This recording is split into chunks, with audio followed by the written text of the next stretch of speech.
दोस्तों, क्या आप अक्टूबर में स्पीति वैली का ट्रिप प्लान कर रहे हो और जो मनाली काजा रोड है उस पर ट्रैवल करना चाहते हो, या फिर चंद्रताल लेक जो है उसको विजिट करना चाहते हो आप अक्टूबर में? अब जैसे जैसे स्पीति वैली का सीजन एंड हो रहा है वैसे वैसे इस टॉपिक पर काफ़ी क्वेश्चंस आने लगे हैं। तो मैंने सोचा आज Spiti valley travel guide series के 11वें एपिसोड में मैं आपको 5 ऐसे रीजंस के बारे में बताता हूँ या फिर पॉइंट्स के बारे में बताता हूँ जो आपको हेल्प करेंगे अगर आप मनाली से काजा का ट्रिप प्लान कर रहे हो या फिर चंद्रताल का ट्रिप प्लान कर रहे हो अक्टूबर के महीने में, खास तौर से अक्टूबर एंड में, या फिर नवंबर में सोच रहे हो ऐसा ट्रिप।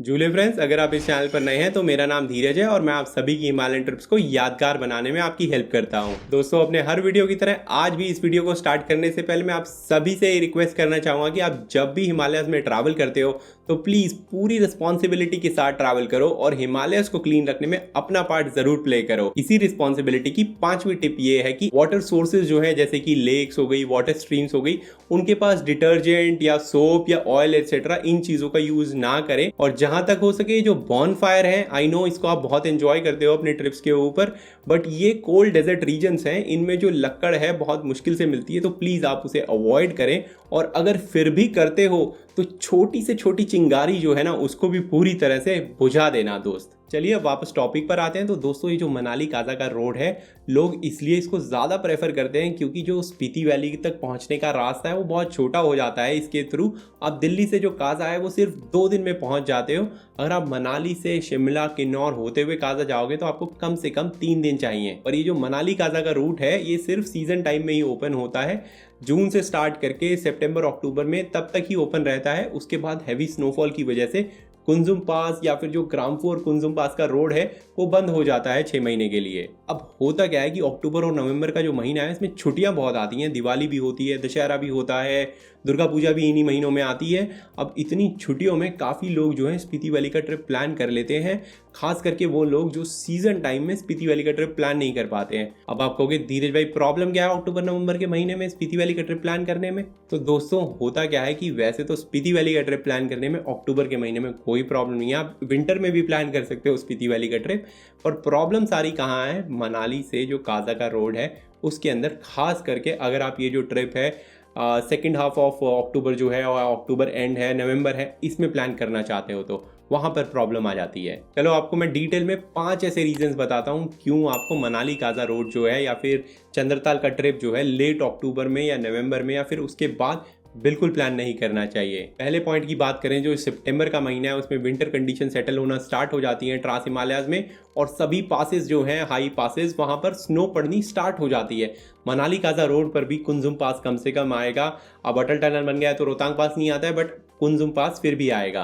अब अक्टूबर में जो बर्फ पड़ती है वो पूरे सीजन के लिए रोड नहीं बंद करती है और मेल्ट भी हो जाती है जल्दी। पर प्रॉब्लम क्या होती है कि अगर वो स्नो आपके ट्रैवल के दिनों में पड़ गई, जब आप ट्रैवल कर रहे हो, अपना ट्रिप कर रहे हो, तब वो स्नो पड़ गई और आप उस रिमोट लोकेशन जो है कुंजुम पास और ग्राम्फू के बीच में वहाँ पर आप फंस गए, तो आपको ना तो रहने को कुछ मिलेगा, ना खाने को कुछ मिलेगा, ना पीने को कुछ मिलेगा। अगर वो ढाबा टेंट जो है वो भी उठ गए हैं बाटल से तो जो लाइफ का रिस्क है वो आ जाता है ऐसी सिचुएशन के अंदर यहाँ पर ट्रैवल करते हुए। बीआरओ जो है अक्टूबर में रोड तो ओपन कर देती है, पर जैसा मैंने कहा 2-3 दिन के लिए अगर रोड बंद हो गया दोनों साइड से तो फिर आप वहां पे पूरी तरह से फंस जाओगे। इसलिए लेट अक्टूबर और उसके बाद मैं बिल्कुल भी रेकमेंड नहीं करता हूं कि आप मनाली काजा रोड पर ट्रैवल करो या फिर चंद्रताल का ट्रिप प्लान करो।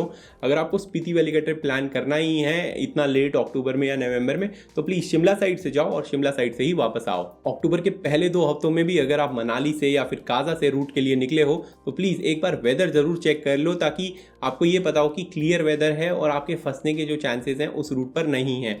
और हाँ, पीने का पानी और खाने का सामान जो है वो कम से कम 2-3 दिन का स्टॉक करके ज़रूर लेके जाओ अक्टूबर में जब आप मनाली काजा रोड पे या फिर चंद्रताल रोड पे ट्रैवल कर रहे हो। तो दोस्तों, आपको फिर से एक बार वार्न करना चाहूँगा कि आपको काफ़ी लोग मिल जाएंगे सोशल मीडिया पर या फिर यूट्यूब पर जो बोलेंगे भाई मैंने अक्टूबर में करा है, नवंबर में करा है, रोड खुला रहता है, कोई प्रॉब्लम नहीं है, तू चला जा, कोई प्रॉब्लम नहीं होगी।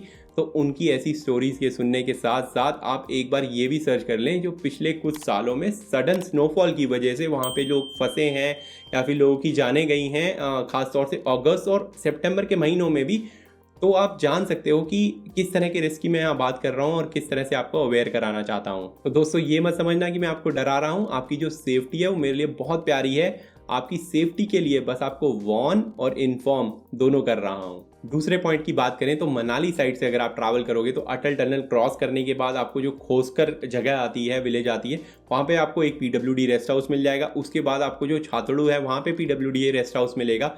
फिर बाटल में आपको PWD रेस्ट हाउस मिलेगा। लास्ट के दोनों में जो केयर टेकर है वो नहीं होता है और इलेक्ट्रिसिटी जो है वो भी नहीं होती है। अक्टूबर एंड और नवंबर में तो भूल ही जाओ। इसके अलावा जो है एक दो ढाबा हैं छातड़ू में जो लगे हुए होते हैं, और बाटल में फेमस दोरजे अंकल जो चाचा चाची हैं उनका ढाबा भी है जहां पर आप रुक सकते हो। मेकशिफ्ट ढाबा है तो आपको डॉम टेंट की तरह वहां पे रुकना होगा। और ये जो चाचा चाची का ढाबा है इन्होंने बहुत लोगों की जान बचाई है, मुझे मिलाकर। तो आप सोच सकते हो कि अगर स्नो पड़ गई इस रूट में और आप फंस गए इस रूट के बीच में तो फिर जो रोड है वो बंद हो जाएगा। आपको ना तो खाने के लिए कुछ मिलेगा अगर ये जो ढाबा टेंट्स हैं पैक हो चुके हैं, और हाँ आपको शेल्टर ज़रूर मिल जाएगा अगर आप छातुड़ तक पहुंच गए या फिर बाटल तक पहुंच गए। जो PWD रेस्ट हाउस है उसमें डिपेंड करता है कितने लोग फंसे हुए हैं, तो वो भी एक क्वेश्चन मार्क है। और रात में क्या होता है, ठंड काफ़ी बढ़ जाती है अक्टूबर के महीने में। तो ये सारी जो रिस्क हैं इसका ज़रूर ध्यान रखें। तीसरा पॉइंट ये है कि जो मनाली काजा की HRTC बस है वो भी चलना बंद हो जाती है अक्टूबर के महीने में, क्योंकि जो स्नोफॉल की वजह से रिस्क है वो काफ़ी बढ़ जाता है। तो बसेस जो हैं वो ज़्यादा चांसेस नहीं लेती है क्योंकि बहुत सारे लोग जो हैं उसमें सफ़र करते हैं। इसलिए अथॉरिटीज़ जो हैं इन बसेस को तभी तक चलाती हैं जब तक सेफ होता है लोकल्स और टूरिस्ट के लिए। जो शेयर्ड लोकल टैक्सीज हैं मनाली काजा के बीच में जो चलती हैं वो भी बहुत कम हो जाती हैं अक्टूबर एंड में, और नवंबर में तो लोग जान पर खेल कर ही ट्रैवल कर रहे होते हैं। तो अगर आप इन पब्लिक ट्रांसपोर्ट ऑप्शंस पर रिलाई कर रहे हो तो ये सब बहुत लिमिटेड हो जाता है अगर आप अक्टूबर में स्पीति वैली का ट्रिप मनाली काजा साइड से प्लान कर रहे हो तो। चौथे पॉइंट में जैसा मैंने कहा कि स्नोफॉल हो सकता है, जाहिर बात है कि ठंड भी होगी फिर अगर स्नोफॉल होगा तो उस रूट पर, खास करके शाम को और सुबह का जो टेम्परेचर है वो काफ़ी लो रहता है। चंद्रताल, कुंजुम पास, लोसर, बाटल, इन सभी जगह पे ऑलमोस्ट 0 डिग्री टेम्परेचर आपको मिलेगा। दिन में जब सूरज होगा तो थोड़ा ठीक ठाक लगेगा आपको, पर अगर आप दिन में भी शेड में चले जाओगे तो वहाँ भी आपको ठंड लगेगी। अब इस ठंड के चलते जो बाइक राइड है खास तौर से वो काफ़ी मुश्किल हो जाती है। और हाँ, अक्टूबर के पहले 2 हफ्तों में भी अगर आप वहाँ पे ट्रैवल कर रहे हो तो फिर प्रॉपर वुलन क्लोथ्स के साथ में ट्रैवल करो। लेयर्स पहन के जाओ, लेयर्स को लेकर जाओ जो वुलन क्लोथिंग है उसकी, और एक जो हैवी वुलन जैकेट है उसको ज़रूर अपने साथ में रख के लेके जाना। हाँ दोस्तों, एक और बात ज़रूर ये भी है कि क्योंकि टेम्परेचर जो है वो सब-0 हो जाता है तो जो ब्लैक आइस है वो फॉर्म होना स्टार्ट हो जाती है, खास तौर से कुंजुम पास के आसपास। ये ब्लैक आइस क्या है कि जो पानी होता है वो जम जाता है और बहुत ही स्लिपरी कंडीशंस हो जाती हैं। तो यहाँ पर जो है आप ट्रैवल या फिर अगर आप बाइक राइड कर रहे हो, कार चला रहे हो तो प्लीज़ थोड़ा सा ध्यान से चलाइएगा। अब पांचवा और आखिरी पॉइंट ये है कि जो मोटर रैलीज हैं ये ज़्यादातर इन्हीं महीनों में होती है ट्रांस हिमालयाज़ में। जनरली ये जो मोटर रैलीज हैं ये लद्दाख, स्पीति वैली, ज़ंस्कार, मनाली लेह हाईवे, इन सभी पार्ट्स में कुछ कुछ सेक्शंस होते हैं जिनमें ये मोटर रैलीज कंडक्ट होती हैं। अब होता क्या है, क्योंकि सीज़न एंड है तो जो स्टे ऑप्शंस है वो लिमिटेड है स्पीति वैली के अंदर, और ये जो पार्टिसिपेंट्स हैं इनके लिए बुक हो जाते हैं। तो आपको थोड़ी परेशानी होगी ढूंढने में इन स्टे ऑप्शंस को। होम स्टे ज़रूर आपको मिल जाएंगे वहाँ पर। अब अगर रेस हो रही है या रैली हो रही है तो जो रोड के वो सेक्शंस हैं वो बंद कर दिए जाते हैं जनरल पब्लिक के लिए। तो फिर आपको वेट करना होगा उन सेक्शंस को खुलने का, या फिर आपको किसी और दिन ट्रैवल करना होगा जब वो मोटर रैली उस सेक्शन पे ना हो रही हो। तो अब आप कहोगे धीरज भाई इतनी सारी बुरी बातें बता दी आपने अक्टूबर में मनाली काजा रोड पर या फिर चंद्रताल का ट्रिप प्लान करने में, कुछ अच्छा भी है या नहीं है इस टाइम पर? तो दोस्त ये ऐसा टाइम होता है जब आपको क्राउड बहुत कम मिलेगा, रोड कंडीशंस बहुत बेटर होंगी अगर आप सीज़न से कंपेयर करो पूरे। तो होटल और गेस्ट हाउसेज जो हैं उस पर आपको काफ़ी डिस्काउंट मिलेंगे, और एक्सेप्ट जो रैली टाइम है उसको छोड़कर।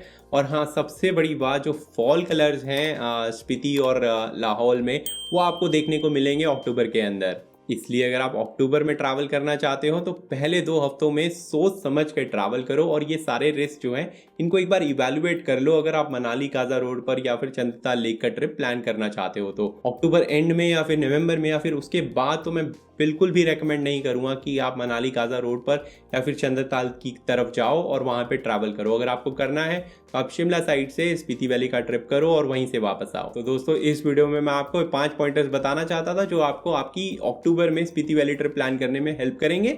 अब नेक्स्ट वीडियो में मैं आपको बताऊंगा कि स्पीति वैली की कैंपिंग ट्रिप अगर आपको प्लान करनी है तो उनके लिए क्या टिप्स हैं और कैसे आपको प्लान करनी चाहिए। तो अगले वीडियो में फिर मिलते हैं आपसे।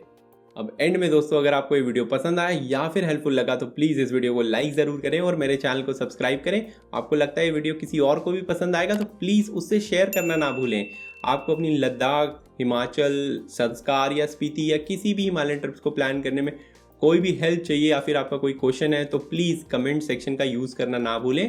मैं आपकी हेल्प जल्द से जल्द करने की कोशिश करूँगा। तब तक के लिए दोस्तों जुड़े और प्लीज़ हिमालय जो हैं उनको क्लीन रखने में अपना पार्ट ज़रूर प्ले करें।